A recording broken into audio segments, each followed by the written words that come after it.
Deux extraterrestres, deux clubs mais un vainqueur. Le 8e de Ligue des Champions PSG-Barça va offrir bien des spectacles. Pronostiquer le vainqueur est presque impossible tant les deux équipes semblent à coude. D'un côté on retrouve Neymar, le génie brésilien capable de dribbles fulgurants, et d'un autre côté on retrouve Messi, le prodige argentin doté d'un pied gauche légendaire. Mais lequel des deux est vraiment le plus influent sur son équipe? Y a aucun doute, Messi. Ah moi je dis c'est Neymar. Ah, Messi. Neymar. Messi. Arrête. Neymar. Oh, calmez-vous un peu et gardez les yeux bien ouverts car c'est justement la question à laquelle on va répondre. Qui a le plus d'impact sur son équipe? Neymar ou Messi? C'est ce qu'on va voir dans cette nouvelle analyse. Bienvenue à Footland, le monde du football.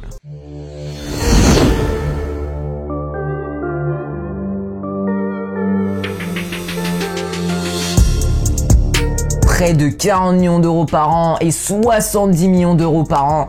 Rien qu'à partir de ces deux salaires, tu comprends très vite que ces deux extraterrestres vivent dans un autre monde. Partout où ils passent, les regards tournent vers eux. Sombrero, roulette, passement de jambes, virgule, petit pont, grand pont, râteau, double contact, tout ça, ils savent faire au détail près, à la perfection. Mais pas juste à l'entraînement comme de nombreux soi-disant futurs footballeurs. Eux, ils le font devant des millions de supporters. La pression est à son comble et pourtant, le travail et le talent a fait que même devant autant de gens, ils peuvent te le faire sans problème. Moi je bégaye. Si même tes grands-parents connaissent le nom de Messi ou Neymar, c'est loin d'être un hasard, gros. Mais va falloir les départager, ces deux-là. Neymar. Messi. Oh, vous n'allez pas recommencer. Avant d'aller plus loin en profondeur dans l'analyse, on va commencer par regarder les stats. Neymar, cette saison, c'est 18 matchs pour 13 buts et 6 passes D. Et Messi, c'est 17 buts et 16 passes D en 27 matchs. Pour être plus précis, le Brésilien est décisif toutes les 70 minutes sous le maillot rouge et bleu, tandis que l'Argentin est décisif toutes les 98 minutes sous la tunique blaugrana cette saison. Donc si on regarde juste les stats, Neymar est devant, il est plus décisif.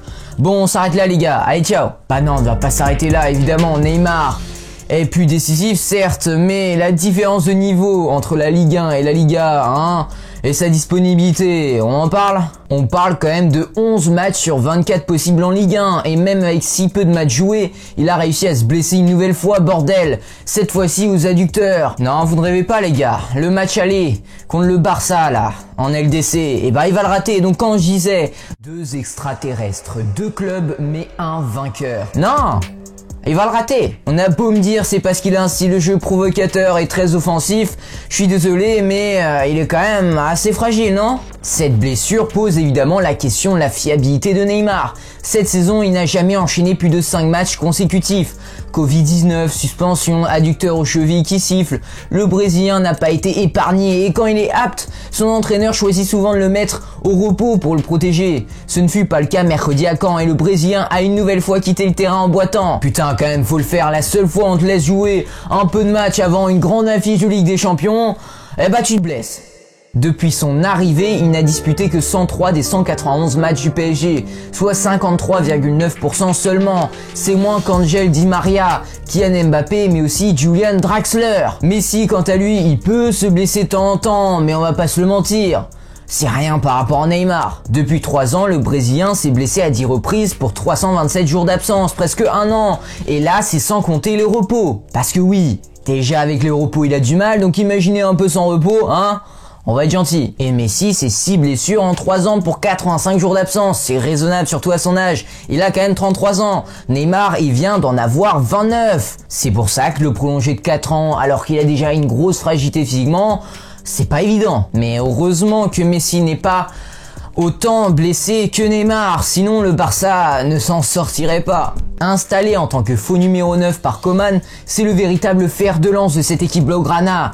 Avec lui sur la pelouse, Griezmann, Dembélé et De Jong brillent davantage. Cependant, cette saison, il y a beaucoup moins cette Messi dépendance qu'il y a quelques années, bien qu'elle soit toujours bien ancrée. Durant la saison 2018-2019, avec 39 réalisations et 21 passes décisives, Lionel Messi est directement impliqué sur 60 des 113 buts du FC Barcelone, soit 53% d'entre eux, à part Nicolas Pepe, alors évoluant au LOSC, aucun grand d'Europe ne possède alors un joueur au pourcentage équivalent. Certes, Antoine Griezmann, Robert Lewandowski ou Cristiano Ronaldo restaient essentiels à l'attaque de leur club, mais ils n'arrivaient pas à la cheville de la Messi dépendance. Plus fort encore, 66% des buts du Barça, lors desquels Messi était sur le terrain, ont impliqué l'Argentin, à la finition ou la dernière passe. Résultat, alors même que le niveau du FC Barcelone était très décevant dans son ensemble, l'équipe peinait à se remettre en question, tant les résultats restaient impressionnants grâce à la Pulga. Messi n'était pas juste fort,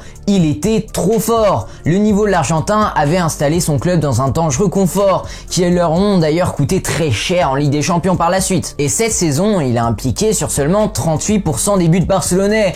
Bon ok, c'est quand même énorme bien évidemment, mais faut dire qu'il a placé la barre extrêmement haute ces dernières années. C'est pour ça que de nombreux médias espagnols n'ont pas arrêté de dire qu'il régresse ces derniers temps. Mais dire qu'il régresse, c'est un peu fort. Il a quand même des chiffres incroyables et qui sait, peut-être c'est juste un petit coup de mou avant qu'il reparte de plus belle. Quant à Neymar, lui garde également une énorme influence sur le Paris Saint-Germain. Pour faire simple, Paris ne s'est jamais qualifié pour les quarts de finale de Ligue des Champions sans un Neymar sur ses deux jambes. En 2018, après une défaite à Santiago Bernabéu, il se blesse avant le match retour lors du choc face à l'OM, entorse de la cheville et fracture du fameux 5e métatarse. Paris n'a même pas le temps d'espérer et s'incline à nouveau au parc face au Real. Fin de l'aventure. Un an plus tard, en janvier 2019, c'est déjà en Coupe de France face à Strasbourg cette fois-ci et c'est encore ce fichu 5e métatarse qui se fracture. Il ne reviendra sur les pelouses qu'en avril. Entre-temps, le PSG subira l'une de ses pires humiliations face à un Manchester United bien palichon.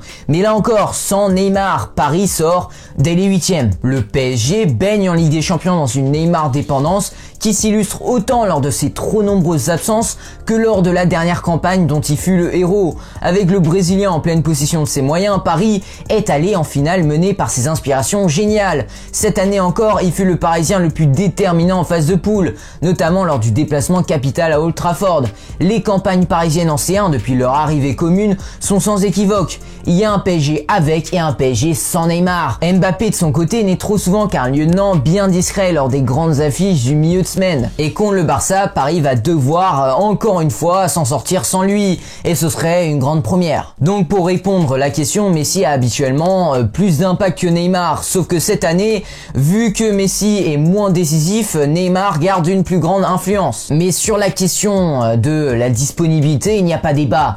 Messi est au-dessus largement. L'Argentin est bien plus là dans les grandes affiches. La dernière fois qu'il n'a pas pu jouer une confrontation directe en Ligue des Champions, c'était en 2008 face au Schalke 04 pour le compte des quarts de finale. Ça date, alors que Neymar... Donc même avec un Messi moins en jambes, l'Argentin reste tout de même plus influent sur son équipe que Neymar. Après, ça reste mon avis. Dites-moi votre avis dans les commentaires. J'attends tout ça avec impatience. Sinon, abonnez-vous pour ne rater aucune de mes prochaines vidéos sur le monde du football. Sinon, je vous souhaite une excellente journée les gars. Ciao.